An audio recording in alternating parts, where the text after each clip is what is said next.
1939, Hitler invade a Polônia. Mussolini apoia o Führer. A cruz suástica ameaça todos os emblemas da civilização. O Führer promete guerra total, destruição de todos que se opõem ao nazismo. Mussolini apoia o Führer. A oratória explode. Longe do palco da guerra, o Brasil é um paraíso de paz procurado desesperadamente pelos exilados europeus.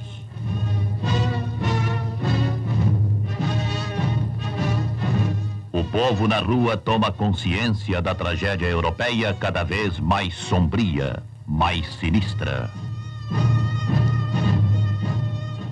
Hitler manda guerra para o litoral brasileiro.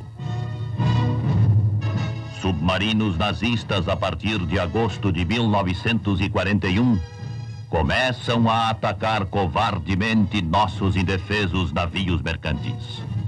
Em fevereiro de 42, desaparece o Cabedelo com seus 54 tripulantes. 2 dias depois é afundado o Buarque. Mais 4 dias é posto a pique o Olinda.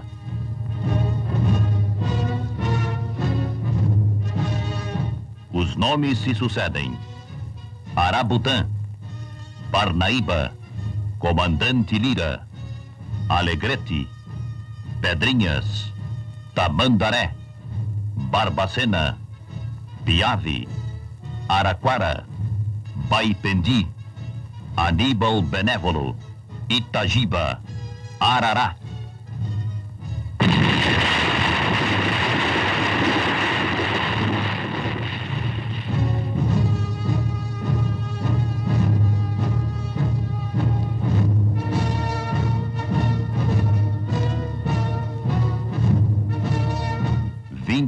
De agosto. O governo reconhece o estado de guerra entre o Brasil e as potências do eixo. A Força Aérea Brasileira patrulha o Atlântico Sul.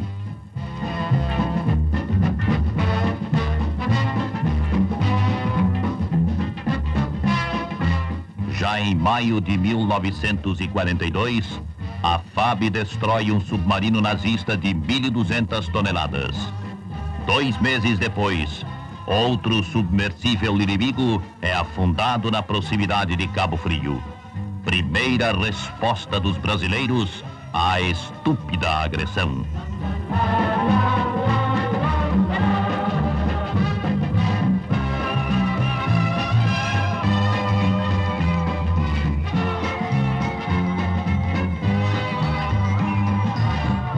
O governo brasileiro decide enviar à Itália um corpo expedicionário de 3 divisões.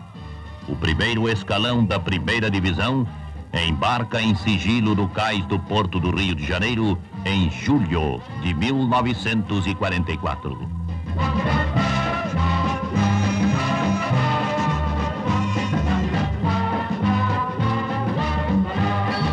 O comando da Força Expedicionária é do general Mascarenhas de Moraes. O final da guerra em maio do ano seguinte impediria que a 2ª e a 3ª divisões fossem juntar-se à primeira na Itália.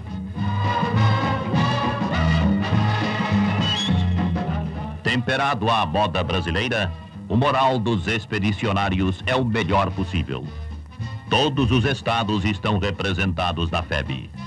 Com este e mais os 4 escalões que se seguiram, o Brasil enviou à Itália 25.445 expedicionários entre oficiais e soldados. Nosso contingente integraria o 5º Exército, ao lado dos soldados norte-americanos, ingleses e sul-africanos.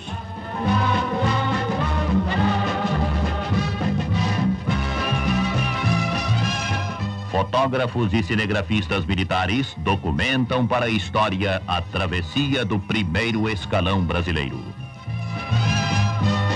A Marinha de Guerra do Brasil cabe a missão de patrulhar nosso litoral na defesa dos navios mercante aliados. Nossas belonaves são responsáveis por 251 comboios, sendo 181 em águas brasileiras e 70 em águas estrangeiras. Perdemos o navio auxiliar Vital de Oliveira, a corveta Camaquã e o cruzador Bahia, com o desaparecimento de seus 468 homens. Missão rigorosamente cumprida.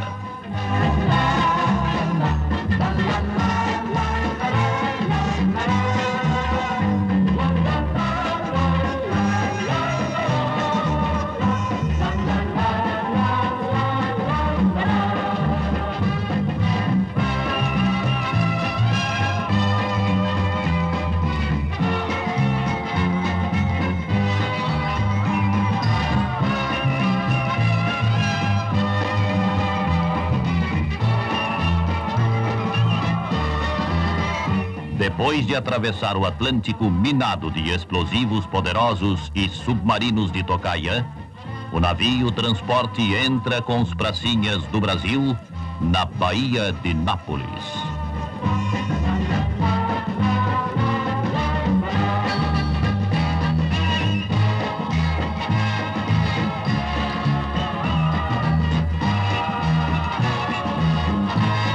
Nosso comando é recebido no porto de Nápoles pelo general Danvers, comandante de todas as forças americanas no teatro do Mediterrâneo.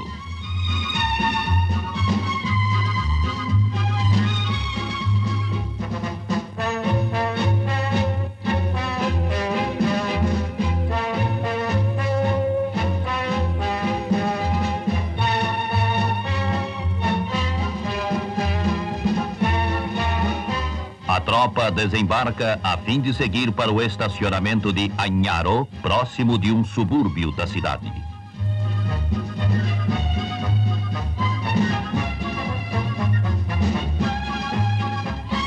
General Zenóbio da Costa, comandante do 1º Escalão. Tenente Coronel Humberto de Alencar Castelo Branco.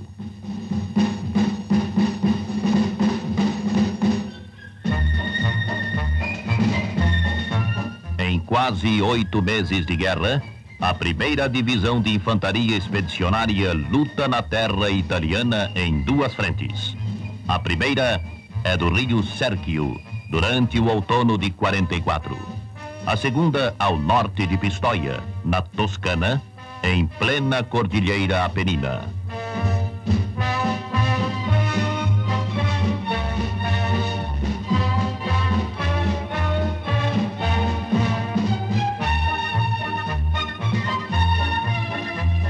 As primeiras ações da Força Expedicionária são a conquista de Massarosa, as ocupações de Larena, Camaiore e Cidade de Barga.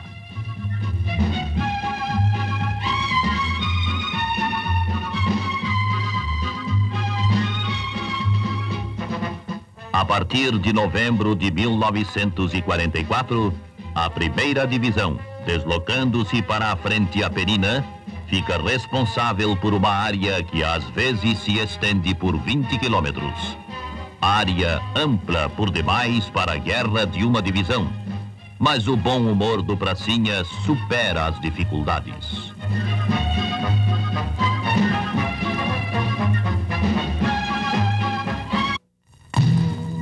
Cabe aos brasileiros de início defender o setor mais ingrato da frente apenina. Dominando as alturas das montanhas, os alemães dominavam posições privilegiadas. As ordens são taxativas. Para que Polônia seja conquistada, cabe à 1ª Divisão de Infantaria remover do caminho das forças aliadas um obstáculo resistente: Monte Castelo.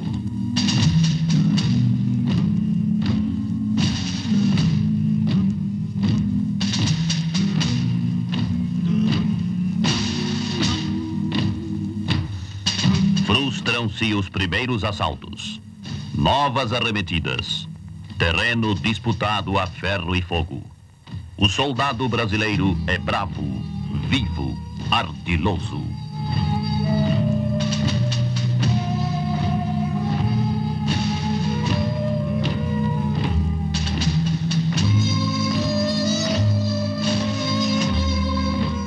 nazistas reforçam suas posições.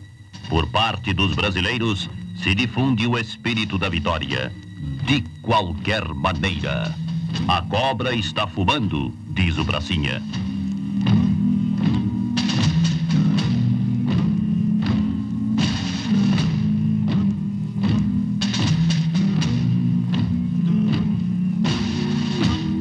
Mais experiente, a divisão brasileira vai enfileirando triunfos decisivos à Guerra dos Aliados.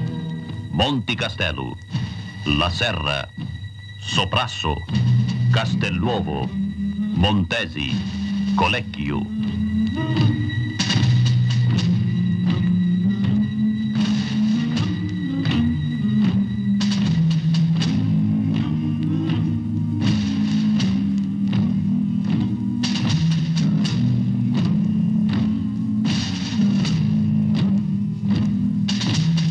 O comboio de mortos e feridos cruza com novos combatentes nos desfiladeiros escarpados. O general Mark Clark, comandante das forças aliadas na Itália, visita o comando expedicionário.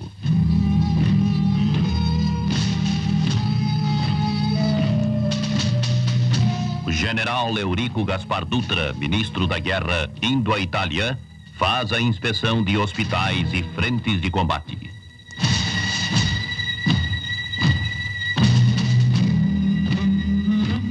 No alto das montanhas italianas, o ministro da Guerra do Brasil e o general Mark Clark celebram em cerimônia militar o perfeito entendimento entre brasileiros e americanos.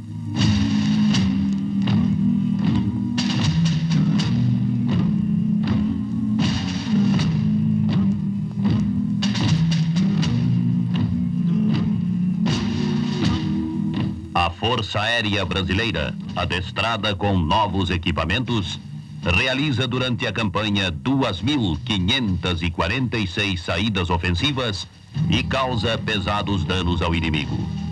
Também no ataque a Monte Castelo, a atuação dos pilotos da FAB é fundamental, contribuindo para as operações de infantaria da FEB rumo ao baluarte nazista nos Apeninos.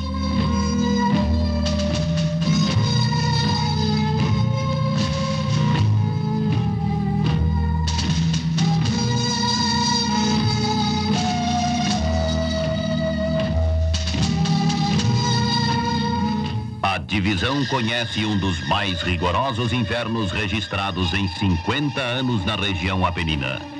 Na cordilheira, os termômetros baixam subitamente 10, 15 e até 19 graus abaixo de zero. É um novo inimigo, este desconhecido para o homem do trópico. Mas o fogo continua.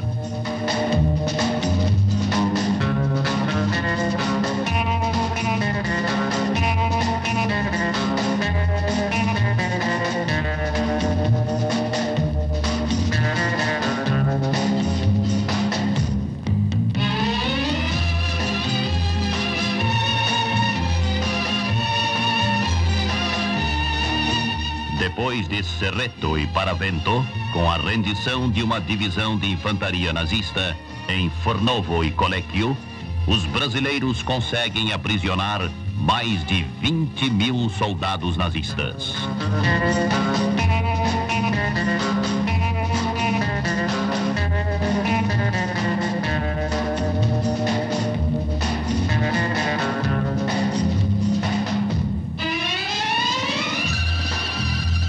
A 2 de maio de 1945, cessar fogo. Era a derrota de Hitler e Mussolini. Os pracinhas sorriem. Começam as operações de retorno ao Brasil. O valor destes homens seria reconhecido por todos que fizeram a história da guerra na Itália. A eles coube, diria o general Mark Clark, o mais duro setor da frente dos Apeninos.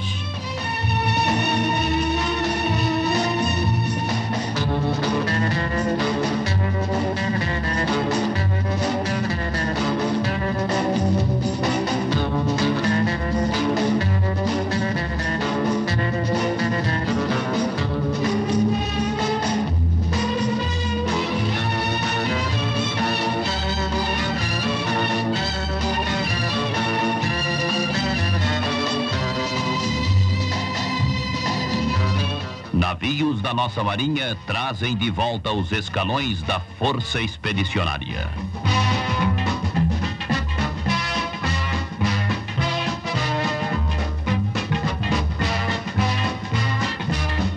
Na imensidão do Atlântico, encontram-se as três armas brasileiras: soldados do ar, do mar e da terra.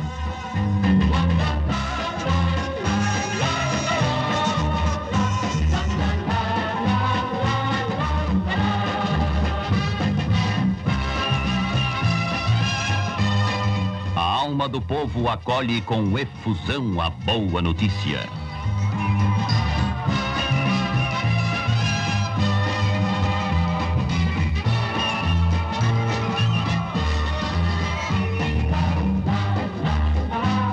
As transformações políticas do Brasil se fazem em paz.